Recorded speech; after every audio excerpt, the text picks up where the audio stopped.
Hare Krishna.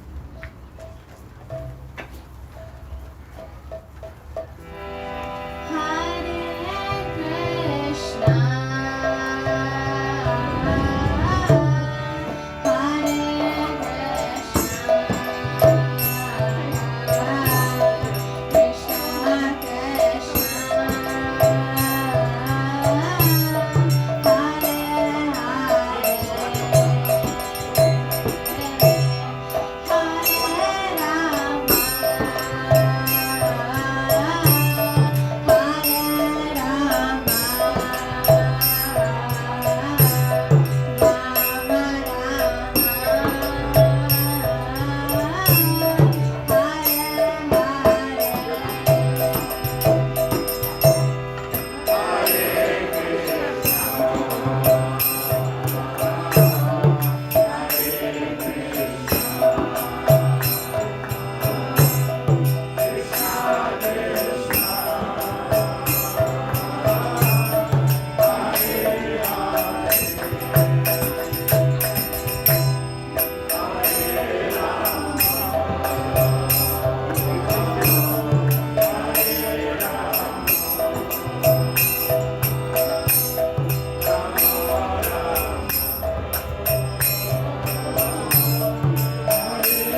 Srila Prabhupada ki, Shri Govardhan Puja Mahotsava ki,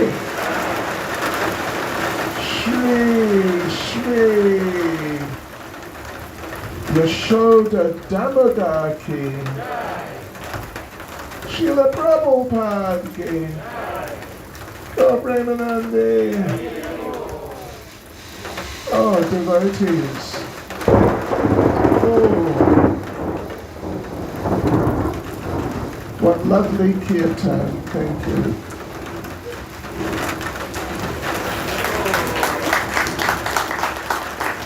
Who was it? Who did kirtana? Who? Jivonia. Divonia. Yeah. Kripa Tirtha Prabhu's daughter. Oh, thank you, Divonia. Hare Krishna. Really, it was very nice. And thank you, Krishna Chandra Prabhu, for having the foresight to put a tent up. You know, last night we were in Santon for Govardhan Puja, and what a storm there was. Just constant thunder for about half an hour. And I thought, it's not possible to do the program, but then it all cleared up, and it was a very nice program, really nice. And tonight we have a tent, even better. So devotees, Hare Krishna to you all. I hope you're all well. This is, I think, the third, if I'm not mistaken, the third home program, house program that I'm doing in the last almost 2 years. Anyway, you all know, don't you, the situation. But it's really nice to get out and about and get the association of all you nice devotees. So you know what, devotees? I thought that seeing yesterday was Govardhan Puja, and today is, you know, it's the day after Govardhan Puja. I thought we could talk a little bit about Govardhan Puja. So let us do that. Nama Om Vishnu Vadaya Krishna Presta Bhutane Shivati Bhakti Vedanta Swaminiti Namane Namaste Saraswati Deve Gauravani Pracharne Nera Vishesha Shunyavadi Pastyatadishtane Sri Krishna Chaitanya Prabhu Nityananda Sri Advaita Gadadha Shivas Adi Gaura Bhakti Vrinda Hare Krishna, Krishna Krishna, Hare Hare, Hare Rama, Rama Rama, Hare Hare. Vanchikalpatarubhyascha kripa sindhubhya evacha patitanam pavanebhyo vaishnavebhyo namo namaha. Right, so yes, the Govardhan Puja, Govardhan Leela, is such a special festival, such a wonderful occasion, such a wonderful pastime. You know, it's really special for a number of reasons, but one is that this is the only pastime, basically, the only pastime of Lord Krishna in which he associates with and interacts with devotees from all the different rasas or different relationships. You know, there are 5 basic rasas or types of relationships that the living entities can have with Krishna. First is a neutral relationship, and in terms of Vrindavan, Krishna's pastimes in Vrindavan, basically, there's also a little bit more to it than that, but basically you can say the cows are in neutral relationships with Krishna, basically. They're also in motherly relationships, or you can say parental. The bulls, they're in fatherly relationships with Krishna, but you can also say they're in neutral type relationships, like the flowers. They're in neutral relationships with Krishna. We understand that in Vrindavan, Goloka Vrindavan, that Lord Krishna is walking through the forest, and the flowers see him coming. And the flowers are not just like here. Of course, I must admit, these are really nice flowers, but they can't talk or walk. Where did these flowers come from? Are they local? Are these from your garden? Jagannath Charan. Oh, Jagannath Charan. Really? So nice. In Vrindavan, Goloka Vrindavan, when the flowers in the forest see that Krishna is coming, he's walking in their direction, then the flowers get up and they move over to the path where Krishna's walking.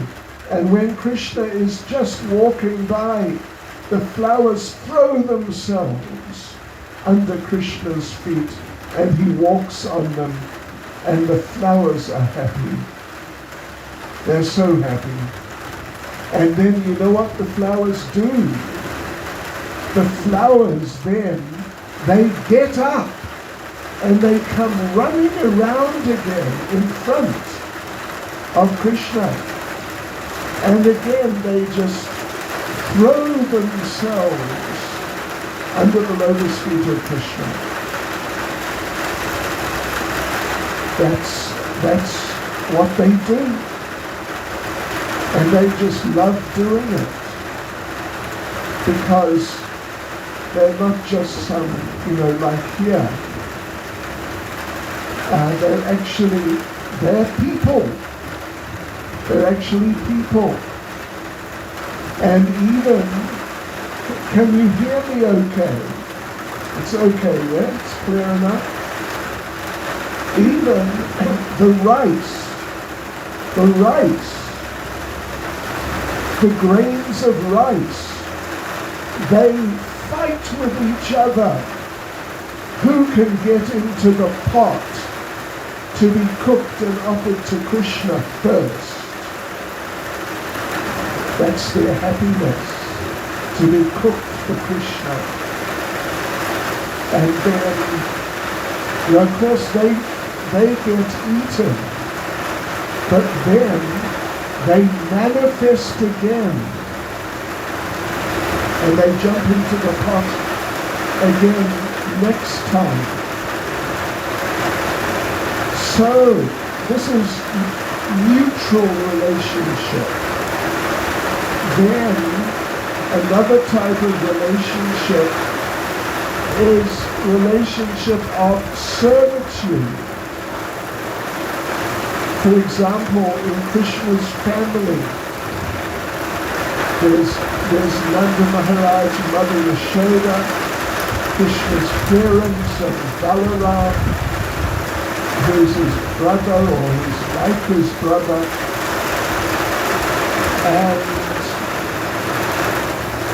but they also have servants, like domestic staff, who help in the kitchen and cleaning up and all these types of things.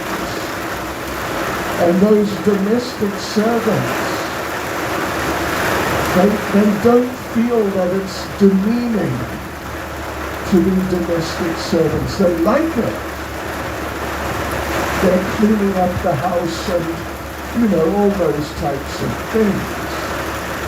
So that's called dasya ras, or relationship of servitude. Then there's friends, Krishna's friends, Subal, Sridhar, and various others. They're Krishna's friends. And they go out and herd the cows with Krishna every day. Then there's the parental devotees.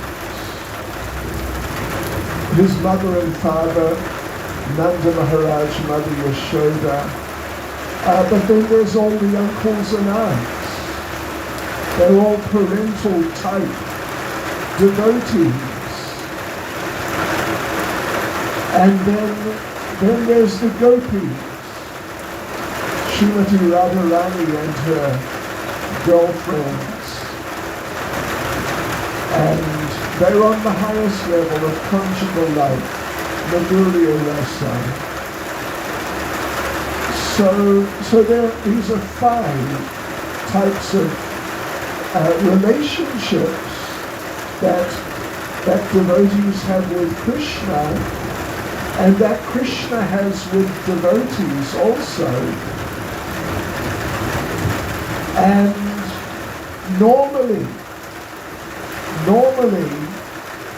Krishna associates with those different groups at different times of the day, in different places, under different circumstances, like in the morning,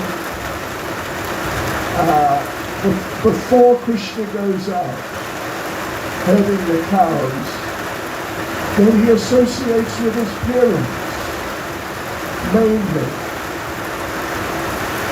So it's the main type of relationship at that time. Then he goes out with the cowherd boys, his friends, and it's mainly that type of relationship at that time of the day. And then in the evening and through the night, Krishna dances with the gopis. And then of course that's Madhurya Rasa, the conjugal relationship. And others are not there. None of the parental devotees, none of the friends or the servants, none of them are there. It's just Krishna and the gopis. So this is how it normally works, that at different times, in different places, under different circumstances, Krishna sort of focuses on certain groups, certain types of devotees. But now, in the Govardhan Leela, no, it's okay. I thought I might need an umbrella, but no, it's okay. Just a few drops, that's keep me cool. No, it's all right. I'll let you, don't worry, I'll let you know. So in the Govardhan Leela, Krishna lifted the hill, and they all went under the hill. And even all the animals went under the hill, and they're all there, and they're all devotees anyway, but they've never seen Krishna do something like this. Lift up a hill on the little finger of his left hand, not even both hands, just the little finger of the left hand. I don't know if Krishna is right or left-handed, actually.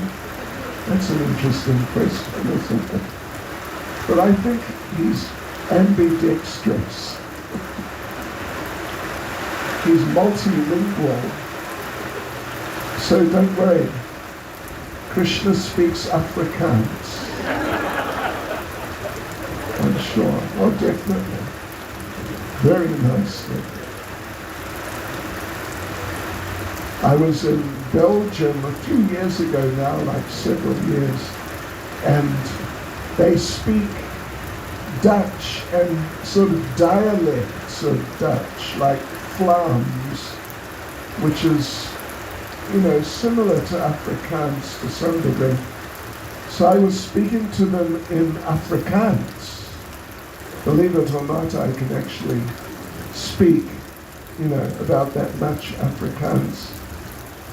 So, I thought this is nice. They'll appreciate it. After a couple of days, they said to me, could you just speak English, please? Seriously, that's what happened. Yeah, so there, Krishna's holding the hill on the little finger of his left hand, and they've never seen him do anything like that. They've seen him do all sorts of, really special and extraordinary things, but lift up a hill which is 20-something kilometers around. And how many tons does it weigh? I mean, my gosh, some massive, massive weight. They've never seen that. And so everyone's just completely enthralled, just looking at Krishna holding the hill. And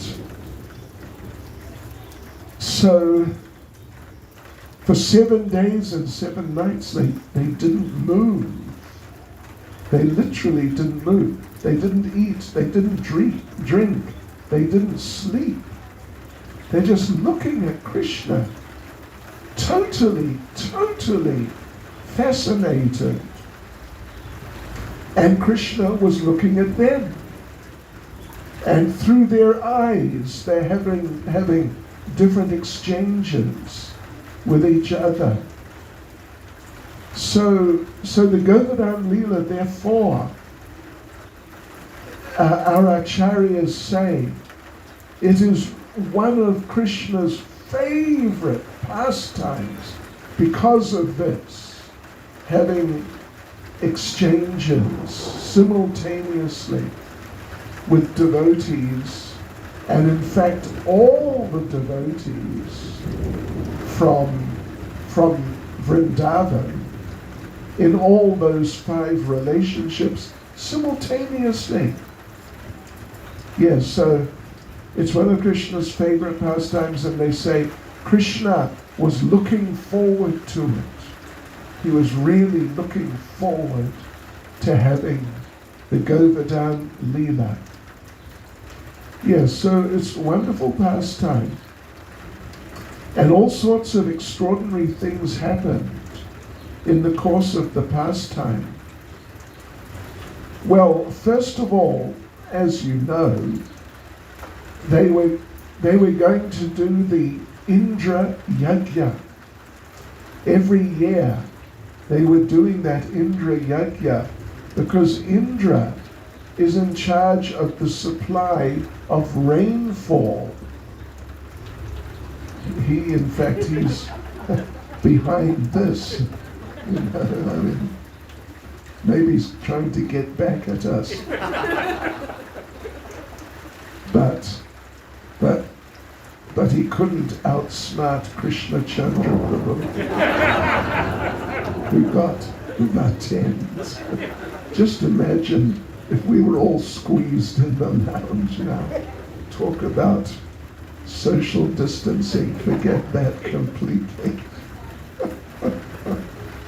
So yeah, I'm sure Indra's up there thinking, this Krishna Chandra. Yeah, so they were going to offer all those, do the Indra Yajna, which is mainly an offering of food to Indra. A massive offering.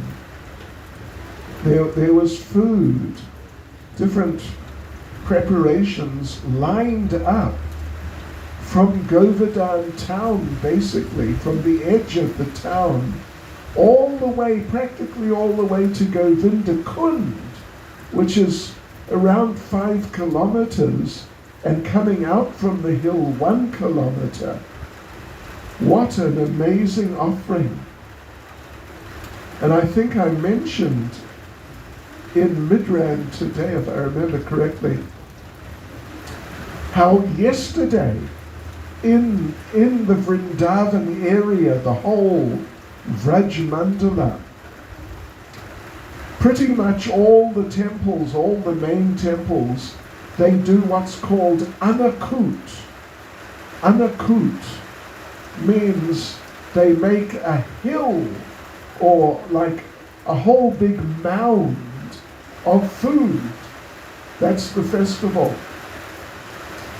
Most of them, they're not so much into the Govardhan part, but the food part, they really get into. So there's one temple in Mathura called the Dwarkadish temple, very prominent temple there. And generally on the Govardhan Puja day, the Anakut day, they offer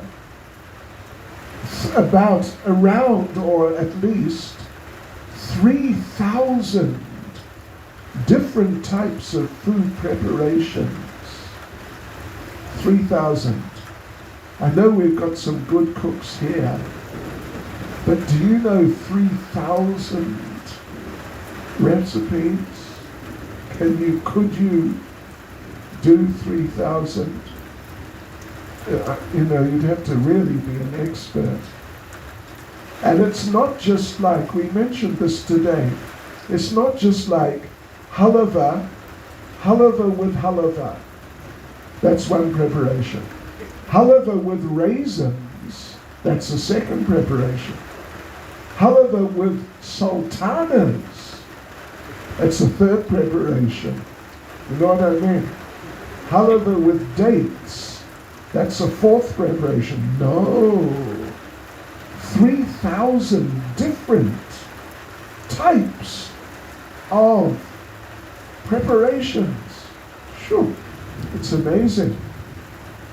But what's more amazing is that Srimati Radharani has been cooking for Krishna every day. And usually it is breakfast and lunch. So 2 meals a day. Every day since there was no beginning. Don't even talk about millions of years or even billions. It's been going on eternally. Radharani has been cooking for Krishna every day, and she has not repeated the same preparation though we cannot say how long, it's just too long. She's never repeated the same preparation. That's something to think about, right? Kishori Devi Dasi and our professional cooks. That's something to think about. Radharani is in charge of the kitchen. wherever food is being cooked for being offered to Krishna, Radharani is watching. So therefore you cooks, it's particularly the ladies of course, but also the men often. You must know when you're cooking, Radharani's watching.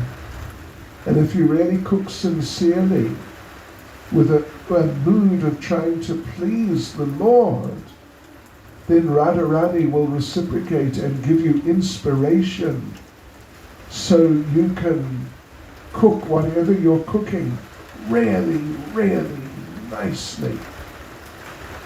Really nicely for Krishna. So they had this big food offering. And you know the story that Krishna had expanded into a gigantic form on top of Govardhan Hill. And not on top, but just hovering above, actually.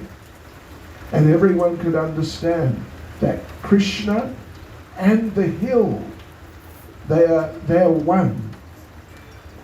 Krishna is the hill is Krishna. So that gigantic form of the Lord consumed all those many, many preparations. So many in a matter of minutes. There's a really nice description of how Krishna, that gigantic form of Krishna, hovering just over the top of the actual hill, that gigantic form.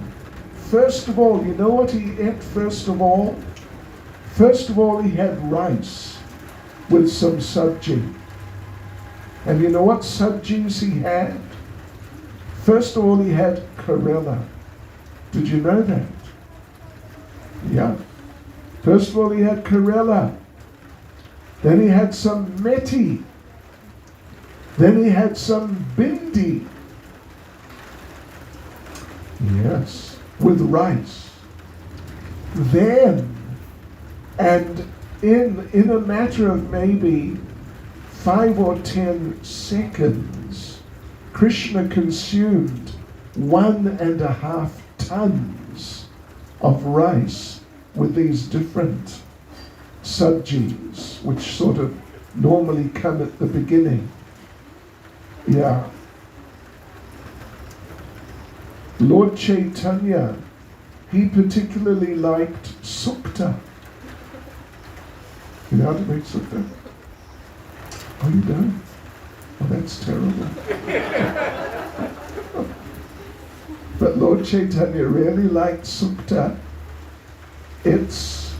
Well, we'd have to ask Ishwari Kripa because she's Bengali on the material level at least. And she's made sukta for me before.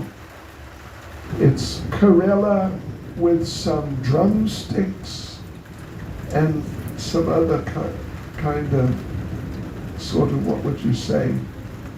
It's not, maybe sourish type things. And Lord Chaitanya, he also liked different types of spinach. Like you get here, at least we used to get in Durban, red herbs, do you get them? Lal sag, and different herbs. Yeah. Devotees would go out and pick them. And Lord Chaitanya likes those things. So yeah. That gigantic form of Krishna hovering over the hill. First he had rice with these, like Karela meti, these types of veggies. Then he had puris, and other types of vegetables, cauliflower. Krishna likes cauliflower. And I hope Krishna likes Brussels sprouts, because I do. I like Brussels sprouts. You know what I mean? Miniature cabbages. You got to know how to cook them, but if you do, they're really nice. So he had things like that with puris. Yeah. Because particularly in Vrindavan, if guests come to your house and you feed them sabji with chapati or roti, this is considered low class. Did you know that? It's kacha. Yeah, it's kacha. But it's paka if you serve puris. Yeah, and they make a real distinction. Kacha prasad and paka prasad. Think about that. Okay. I mean, I also like those chapatis. So yes, and then there were all these different preparations positioned on Govardhan Hill. And sometimes there were some preparations on certain parts of the hill. And afterwards, those parts of the hill became permanently named after the different preparations, or whatever preparation was on that part of the hill. Are you familiar with rubbery? Rubbery? Some of you would be.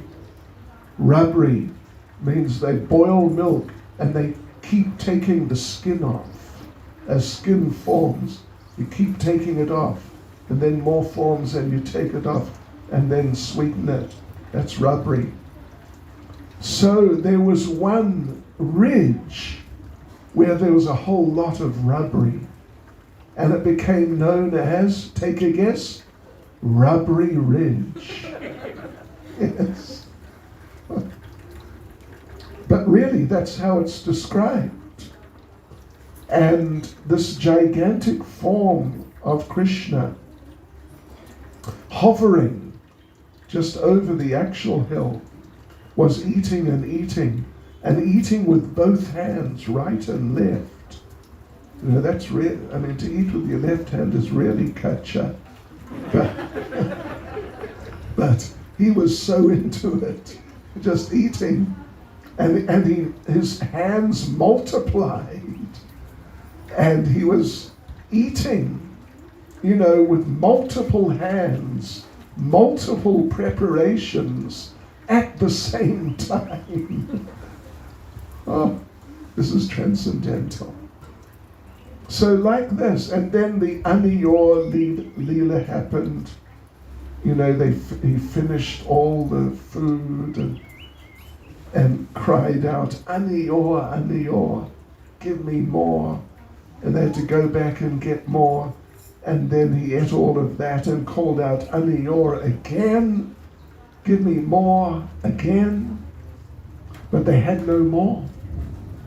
And they thought that we've failed, that we did this Govardhan Puja to satisfy Govardhan, but he's not satisfied. He wants more, and we can't supply it.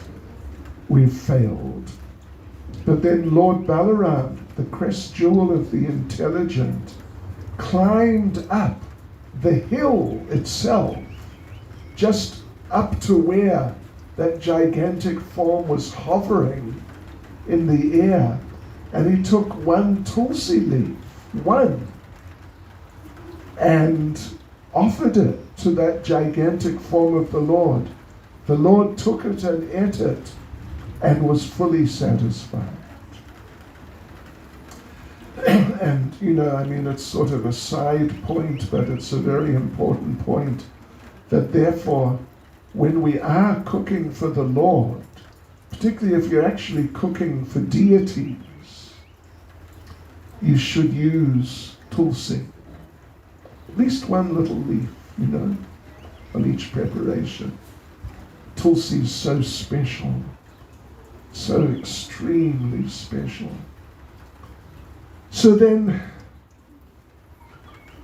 so then that was the conclusion of the puja, and everyone was happy. And then they took prasadam. Then they took prasadam, and then they did parikrama all the way around the hill. And that was the end of the actual Govardhan Puja as such. But then, of course, the whole pastime develops dramatically with the attack of Indra. But did you know, devotees, I don't know how many of you have got my Govardhan book, and of those of you who have it, I don't know how many of you have read it, but there's a whole little, like, part of a chapter which describes what happened next. Because the storm, the attack of Indra, did not happen the same day as that food offering and the parikrama, the actual puja day. It did not happen the next day. The pastime begins on the first lunar day of the month. And that's the puja. Then the storm starts on the third day. The second day, do you know what happened? The second day, there was a special festival called Bratri Dvitiya. Bratri means brother, and Dvitiya means it's the second day of the month. Yeah. So it's not well known amongst our devotees, or maybe it's not so just well known anyway. But in the course of the pastime, the next day, there was this Bratri Dvitiya, which means that all the young girls, all the girls actually, or females, they all cook just all sorts of amazing types of prasad for their brothers. That's Bratri Dvitiya. Yes. And so there's a description. You can read about it in our Govardhan book of how they did that the next day. After the puja, they celebrated Bratri Dvitiya. And so all the gopis, Radharani and all her friends, they cooked and cooked and cooked for Krishna and the cowherd boys and Madhu Mangal, who's Krishna's funny Brahmin friend. And then they personally served Krishna and the cowherd boys and Madhu Mangal, because they're all like, brothers and sisters. That's the natures of their relationships. So there they are, and Krishna and the cowherd boys and Madhu Mangal are eating this amazing prasadam, cooked and served to them by Radharani and the other gopis. And Madhu Mangal, who is a connoisseur of prasadam,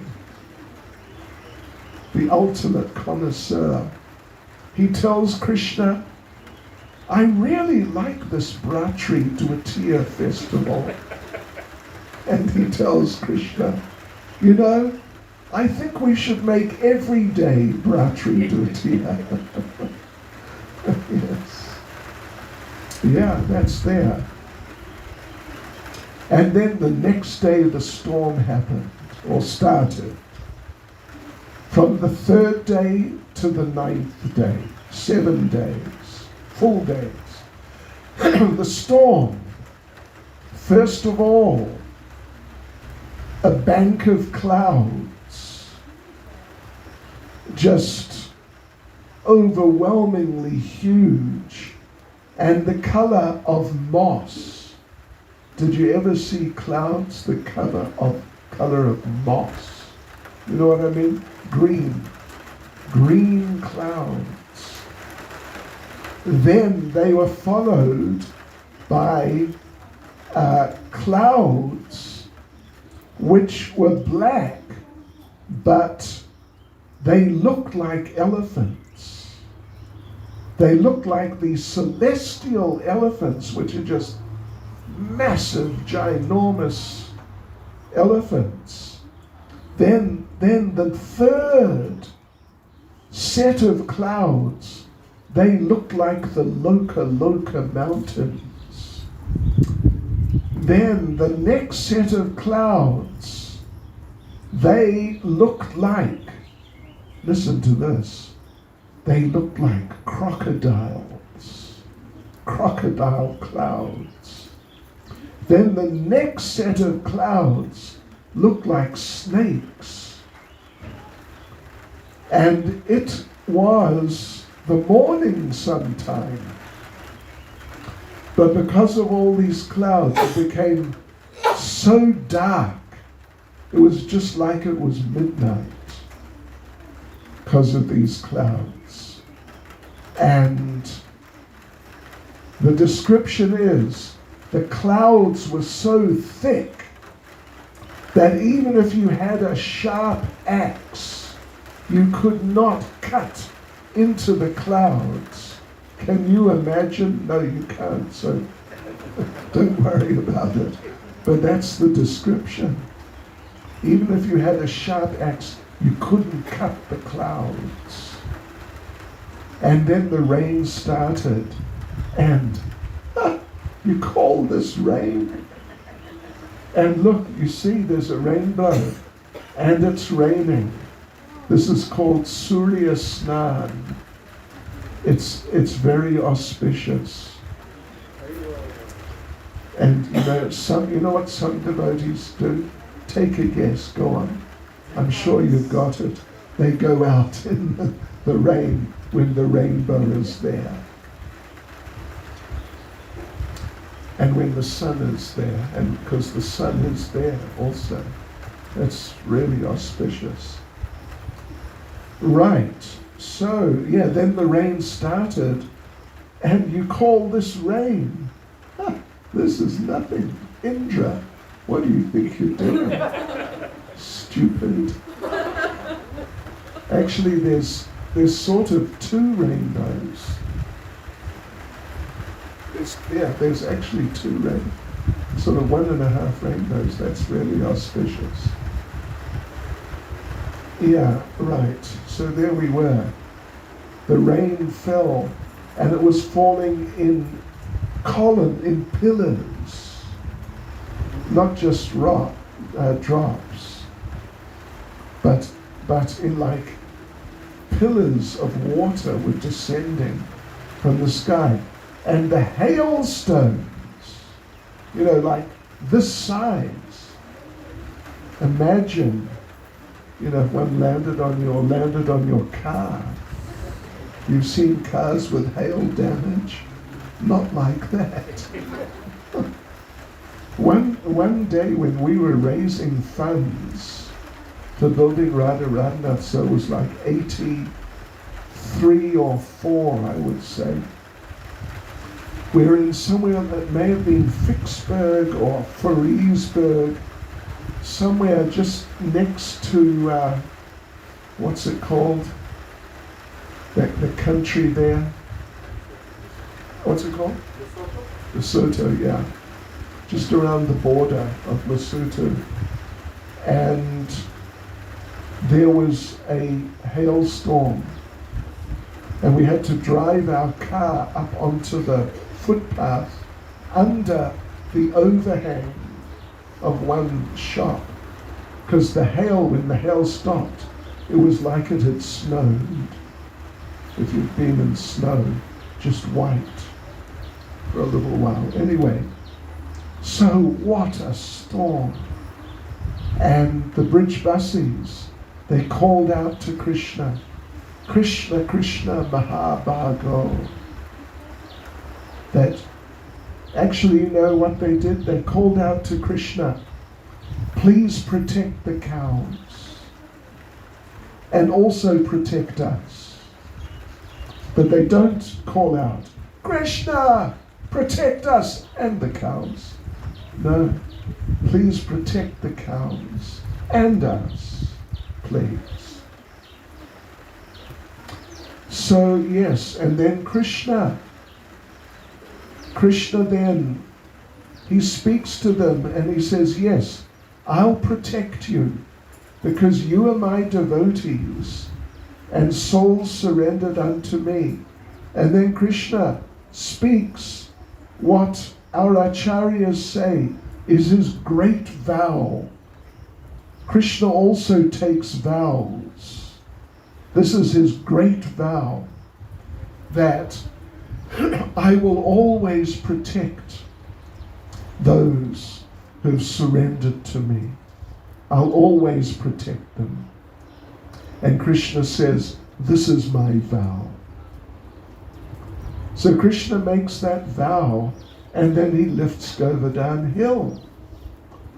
And when he lifted it, it made a huge noise. I mean, you could imagine this massive 23 or so kilometers around hill. And he's lifting it up off the ground in one piece. So it made this like loud sort of grinding sound. And everyone was shaken. And they couldn't believe that little Krishna, who's 7 or 8, he's lifting the hill. Because Krishna, he had done many special things, superhuman things, but he never did anything like that, lifting the hill. But in order to sort of, pacify, you could say, or what would you say, to sort of, anyway, get them to relax a bit and just not be so anxious, Krishna then called out to them, invited them to come under the hill. But when he invited them, he called out in special ways. He called out, oh, this group, oh, that group, oh, another group. But he didn't just say, oh. He elongated the O. So, oh, Father, oh, Mother, oh, my friends, come in under the hill. And this kind of got them to relax a bit. And so they came in under the hill. And Krishna said, don't worry that this hill is heavy and it's a strain for me. Krishna said, actually, the hill jumped up and sat on my finger. Yeah, that's what Krishna said that. The hill got up. Yeah. And he said, it's as light as just some cotton wool. It's just, it's literally nothing. So come under, don't be in anxiety. So they came under. And, the bridge buses, they are under Yoga Maya. Yoga Maya, well, there are two types of Maya. Maya means illusion. In this world, the type of Maya there is, it's called Mahamaya, which just means the great illusion. it's all illusion. That, we think we are these bodies and this is our natural home, and therefore we really have to get into getting ahead in life in worldly terms. That's Mahamaya. It's a great illusion. But then there's Yogamaya, and it's Maya, it's illusion, but yoga means that which links us with God. In a very simple and broad sense, yoga just means to link. In a very basic sort of grammatical sense of vocabulary, yoga means to link. But the way it's applied, generally, it means to link with God, to link with Krishna. So Yogamaya means it's an illusion, but it stimulates you and it helps you to come closer to Krishna. Yeah, not like the Mahamaya, the great illusion, which just drags you away from Krishna, and you become lost and bewildered totally. So they're also, the Brijbasis, they're also bewildered because it's illusion. But it's the special illusion which brings them closer to Krishna, in that they think like Mother Yashoda in the Damodar Leela. She thinks that he is my son, and as a good mother I have to train him and help him to understand what to do, what not to do, these types of things, parenting. So she's completely in the mood of parenting Krishna because she thinks he's my son. She actually thinks he's my son. And if someone comes along and says, listen, he's not really your son, he's God, she's not interested. She thinks you're nuts, that you're just, you're stupid. And there's the description there that when Uddhava came with the messages from Krishna, after Krishna left Vrindavan and went to Mathura, then Krishna understood that all the Brijbasis, they'll be feeling such extreme separation, it'll be extremely difficult for them. So he sent Uddhava with messages to pacify them. And they were generally messages like, sort of to the effect that you may think that we are separated because I've gone to Mathura, but actually I'm everywhere, Krishna said. I'm in every atom. So there's no need to feel separation because we are still together. That sort of idea. But the Brijbasis, they didn't like that because they felt that their connection with Krishna was that Krishna's the little village boy and he's their son or, friend or whatever like that. And they never thought of him as being some sort of superhuman being, like a god. They never really thought of him like that, at least hardly ever. And they didn't like when Krishna, through these letters delivered by Uddhava, was saying things like that, but basically like, I'm the super soul. They didn't appreciate that because they thought, no, he's our village friend. He's our child. We love him like that. So Uddhava tried to explain these things to Nanda Maharaj and Mother Yashoda, and they tried to be just sort of respectful and pleasant. So they didn't tell him, listen, will you stop this?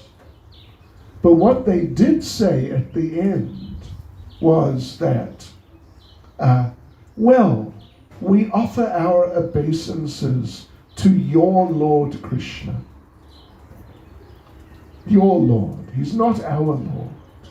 He's our son. But, they're sort of, what would you say, kind of just humoring him. Just humoring him that yes. But we offer our obeisances to your Lord Krishna. But he's not our Lord. He's our son. And if you try and tell us that he's not our son, we're just not interested.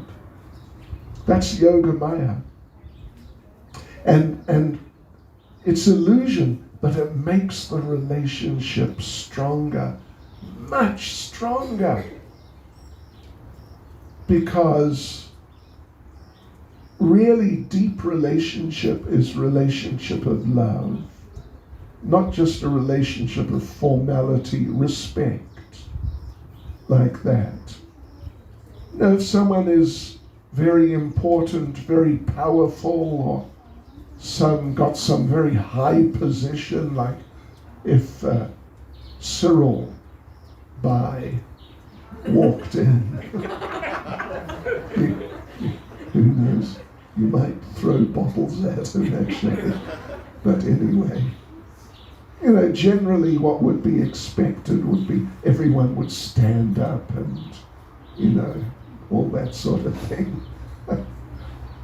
But that's not such a deep relationship as a loving relationship. Yeah. And loving relationships are far deeper and far better than these formal and respectful and official relationships. It's just a totally different thing. Prabhupada actually gives the example of a high court judge. In some countries, at least, in the courtroom, you cannot walk out. You cannot, if you have to sort of present something to the judge, you cannot then just turn around and walk out. You have to walk out backwards. Out of, it's meant to be respect. And the judge is called your honor or something along those lines. But Prabhupada makes the point that when the judge goes home at night, his wife does not say, your honor, and yes sir, all that sort of formal stuff. No, it's a different relationship. And the wife may even say, listen, you forgot to take the rubbish out this morning.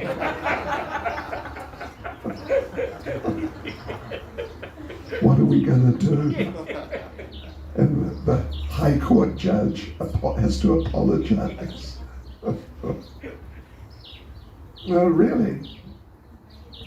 So which relationship is deeper? It's the relationship with the wife or the family members. And Prabhupada tells the story, it's in Leelamrita, I think, or maybe it's not, but I'm sure you've heard. Before he went to the West, he was preaching in Delhi, mainly in Delhi, and he made an appointment to visit a High Court judge after hours at home.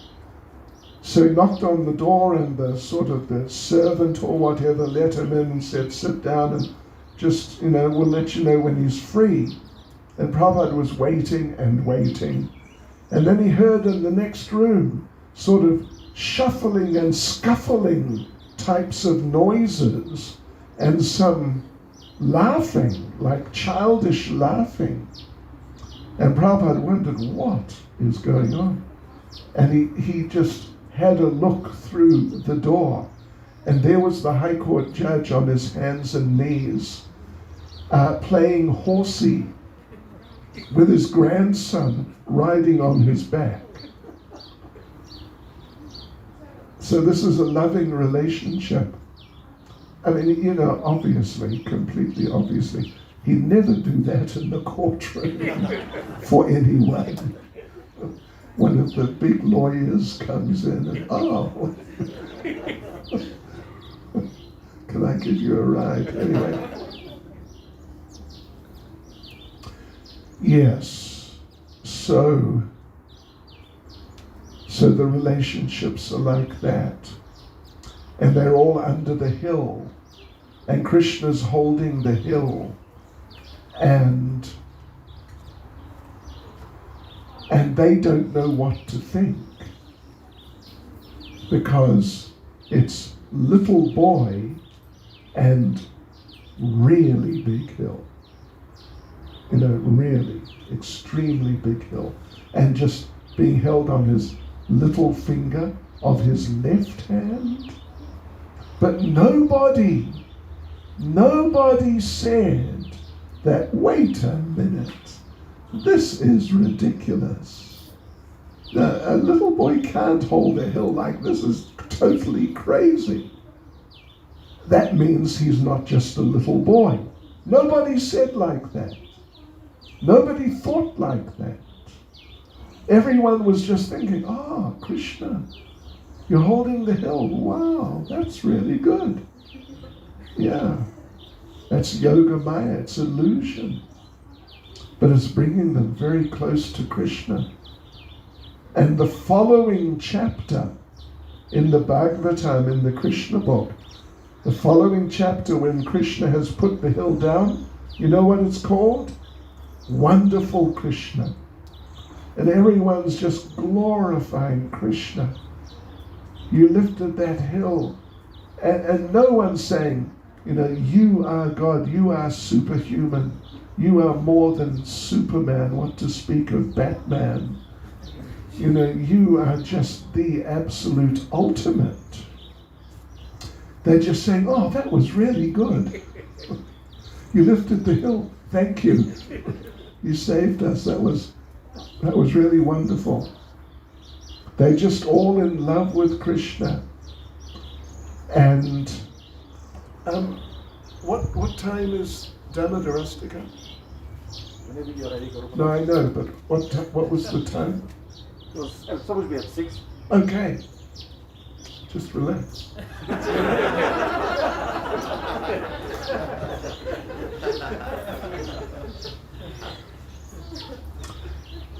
Right, so there they are under the hill. You know, if you want to hear more, you'll have to come, to maybe Pretoria tomorrow morning, or Santon tomorrow afternoon. We'll just have to wind up here. But, yeah, there they are under the hill. And Krishna's holding the hill. And they're all looking at Krishna. And they're just totally enthralled. Looking at Krishna, it's just so wonderful. And then some of the men, like Nanda Maharaj and his associates, the mature men, they're saying to each other, now listen, he's just a small boy and it is a big hill. Maybe he's feeling a little tired. That's as close as they got to thinking, wait a minute, he can't be doing this, it's totally impossible. The closest they got was, I wonder if he's feeling tired, maybe he needs some help. So they took their sticks for herding the cows, and pushed them under. Imagine if the roof here is the bottom of the hill, push them right up against the bottom of the hill. And then they told Krishna, okay, you can relax now. Take a break. Take a break. Man, we got the hill. All right. We got the hill. No problem. And Krishna said, oh, you got the hill. Yep, got the hill. So he let some of the weight of the hill come down on their side. And they're holding the hill, but then the hill is coming down and down and down and down. And then they called out, Krishna, help! Because even though they don't think he's God, but somehow, I mean, there are many sort of interesting contradictions in so many of these pastimes, including this one, that they realize they're going to get scrunched by the hill. But their immediate thought is to call out to Krishna for help. You know, why? If they don't think that he is some sort of, ultra Superman type person, why do they call out, Krishna, help? They just do. It's all just part of the intricacies of the relationships. So they called out, Krishna, help! And he pushed the hill back up again. Yeah. And Madhu Mangal was watching. Madhu Mangal, Krishna's funny Brahmin friend, was watching Krishna holding the hill. And he was also thinking, I hope he's not going to get tired, is he? And Madhu Mangal thought, I will help him.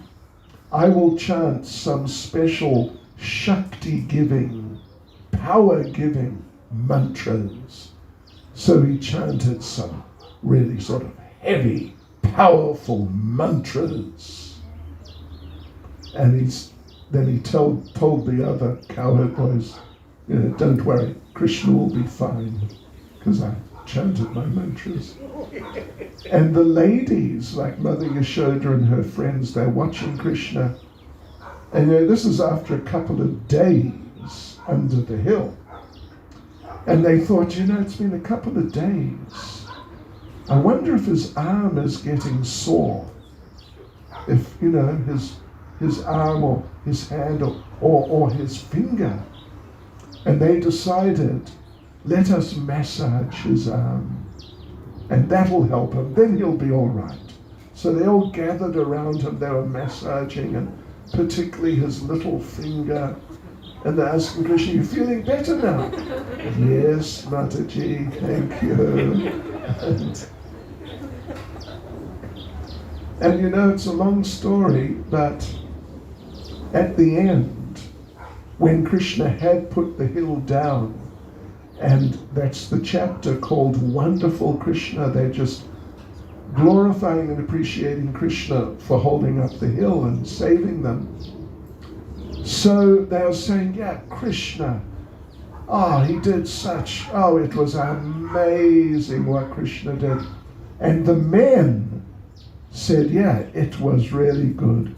Actually, it was mainly us who were holding the hill with our sticks, but Krishna did really well. And Madhu Mangal, he heard this glorification of Krishna, and he said, Krishna did great. Good on you, Krishna. It was mainly my mantras, actually, but he did well. And the ladies, they were saying, yes, he did so fantastic. It was actually our massage mainly, but he did well. Good boy, Krishna. So, devotees, we're a little over time. So, if you'd like to hear more, come to Pretoria tomorrow morning, or